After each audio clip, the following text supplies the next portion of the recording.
There's one massive problem with how 99% of businesses out there run their marketing teams, and it's causing them to leave enormous amounts of money on the table every single month. And in this video today, I'm going to break down what that problem is and how you can fix it over the next couple weeks here. So if you're not familiar with me, my name's Damon. I'm a partner and also the CMO here at OfferLaunch. I oversee anywhere from about $7,000 a day to $10,000 a day in ad spend, and me and my business partners here have generated approximately $250 million in revenue over the last couple of years. So when it comes to sales and marketing, we know what we're talking about. So what is the biggest issue that I have seen among pretty much every business when it comes to the way they run their marketing team? Number one problem is they look at the wrong things. They don't know how to think about marketing and client acquisition at a high level.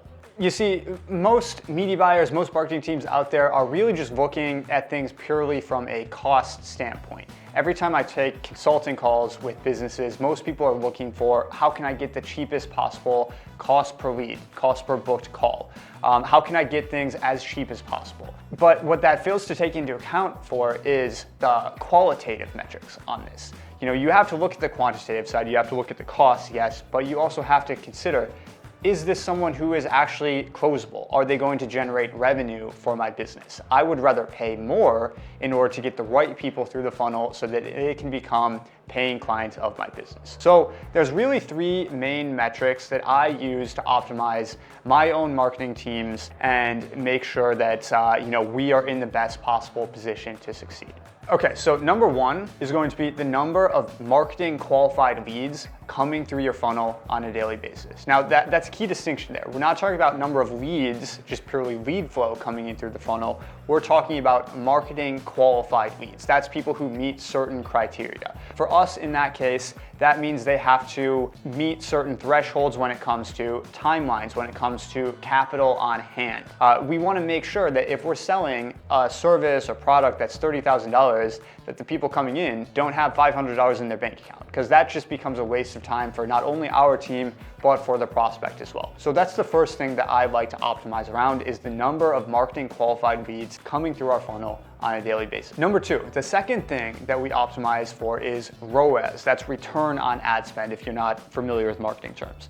Basically, if I spend $1 on marketing, how much am I getting out? So if I spend $1 and I get $4 out, that's 4x ROAS. That's what I'm shooting for at a high level of the business, of the marketing team as a whole, but also within individual campaigns. Within individual campaigns we're running inside of the ad account. What is the ROAS on each campaign? Like I mentioned before, a lot of media buyers, a lot of marketing teams, they're looking at things in terms of cheapest possible costs. How can I get leads for $5 a lead, $10 a lead? Well, think about it like this. Let's say you run a marketing agency for dentists, and you're getting $5 leads, but everyone coming through your funnel is a plumber, for example.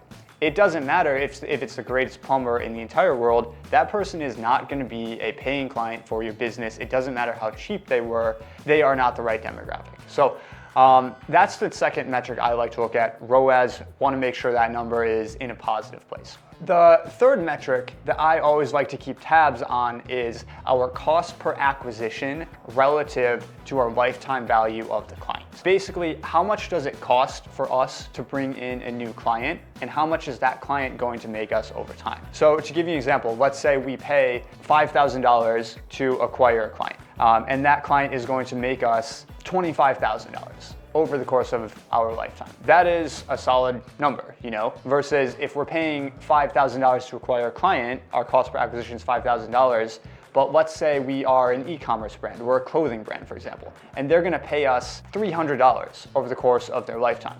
That is not good. That's really, in fact, that's really, really bad. So we don't want that. We wanna make sure that the amount we're paying to acquire the client is in line with the lifetime value that we're getting, so we're profitable over the long term. I like to make sure at an absolute bare minimum that's a 1 to 3. So $5,000 to acquire the client, 15K LTV, that's kind of my minimum standard. So those are really the three main metrics I like to look at when managing my marketing teams. The number of marketing qualified leads coming in on a daily basis. Is that number enough to fill our sales team's calendar? The ROAS, how's our return on ad spend, and cost per acquisition in relation to lifetime value of the client. So stop looking at strictly your cost per lead, your cost per book call, start looking at those three instead, and you'll run a much better marketing team. So hopefully this is helpful for you. If you found this intriguing, interesting, whatever it is, feel free to drop us a subscribe below.